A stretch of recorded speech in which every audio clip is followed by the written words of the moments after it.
printing. Light spread like cheap margarine, not a shadow in sight.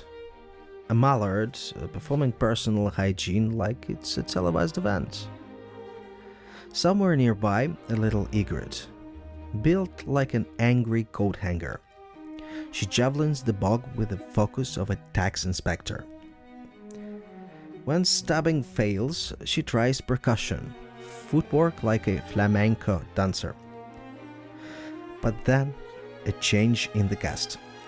The green sandpiper. Small, precise, perpetually late for something. Like a thief who knows exactly where the good silver is. This one here is for the buffet. Picks through the mud with the precision of someone trying not to touch anything at the petrol station.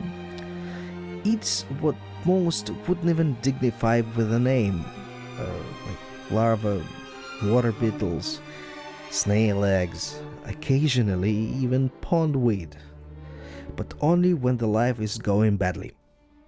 The method? Job first, and chew later. It's part hunter, part accident. And just as things settle, the heron crash lands like someone late for the stage play they forgot they were in. The reed kinda plays a perfect villain of a suffocating turtleneck attacking you after a really boozy night out. Well, he barely stuck the landing. Juvenile pochards tend to overdo it. And this one, textbook. Born bold, raised reckless, now stuck somewhere between instinct and impulse. She charges and gets tangled up in her wings and feet like we did back in school, forgetting to tie our own shoes. No plan, no form, just pure energy. Pair of young deals. Silent, that sort of clumsy, wordless pause between people who aren't quite sure where to steer the moment, so they eat. The tension of a first date, I imagine. The egret is back, slapping the shallows like she's scolding invisible fish. Every wetland deserves at least one diva.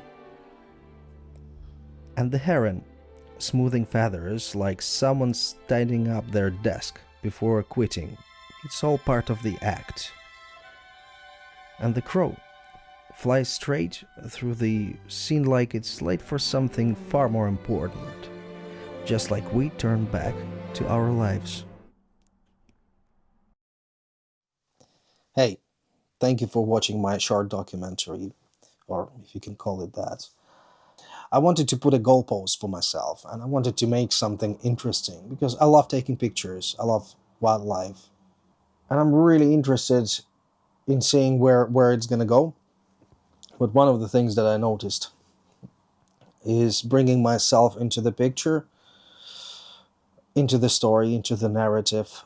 It's quite difficult to manage because I'm always zoomed in there. But I understand that there are interesting and comedic situations. Looking the other way, I cannot bring a crew with me. I decided to try to make a bit of a rig that I carry with me to distance myself from the thoughts and cumbersomeness of filming myself and filming what I see. So I went out to a local park to do a bit of a test, just few snaps and whatnot, and that's just that. It's a test. You will see me testing out different ways of doing that. I don't think it's successful in terms of that's what I'm gonna roll with, but it is successful enough to be a decent test to show to you guys. So yeah, enjoy this short montage of me doing that, I guess.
So that was the test. Hopefully you enjoyed that. So the goal is for shots like these to trickle into the main sort of feature short documentary that I showed you in the beginning. When that happens, I'll show you the rig itself and how it works, because that would be the proof of rig being working, not just something I play around right now with. But I also wanted to talk about the narrative. I want to work on my storytelling skills, and one of the ways I want to do that is through printing.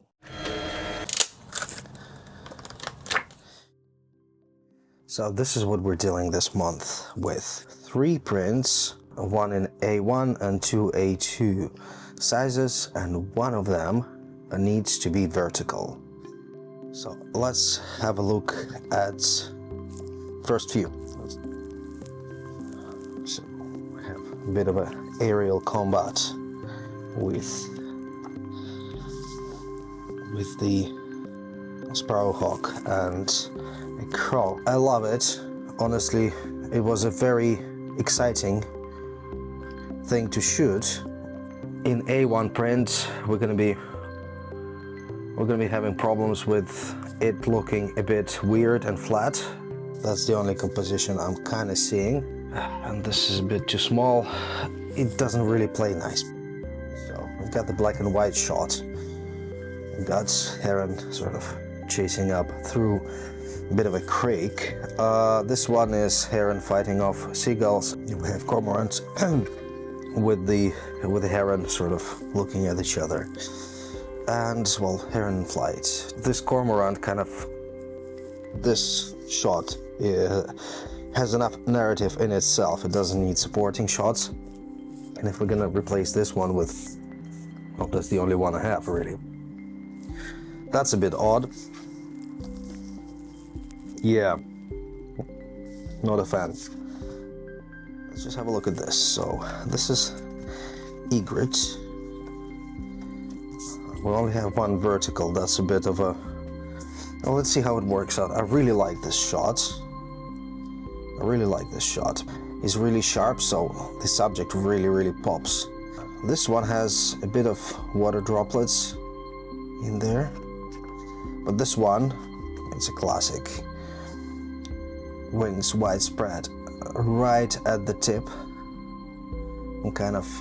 It's a bit punched in, to be honest. I had to crop it in because obviously it was in the wrong place. I had to crop it in to adjust the composition. So, to be honest, same goes with this one. This composition wise is much better, but kind of like this background, especially when we put these two together. These ones compete. These ones are different enough. And to be fair, I think there's no conquest, well, at least for me. This is the composition I'm gonna go for.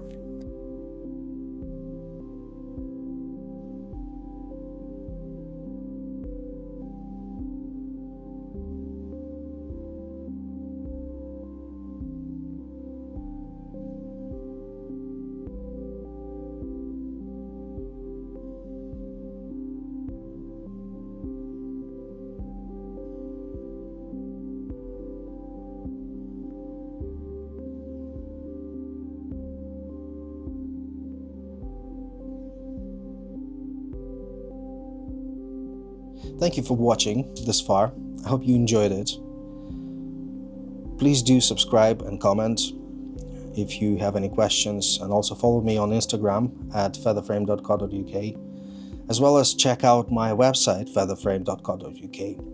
I have a segment called Wild Spots where you can check out on the interactive map all the Surrey's nature reserves where you can go and experience the nature. I document my journey around there and also list important information, kind of developing this thing along the way, as well as you can subscribe to my newsletter and blog where I'll be documenting my journey more granularly on a weekly basis.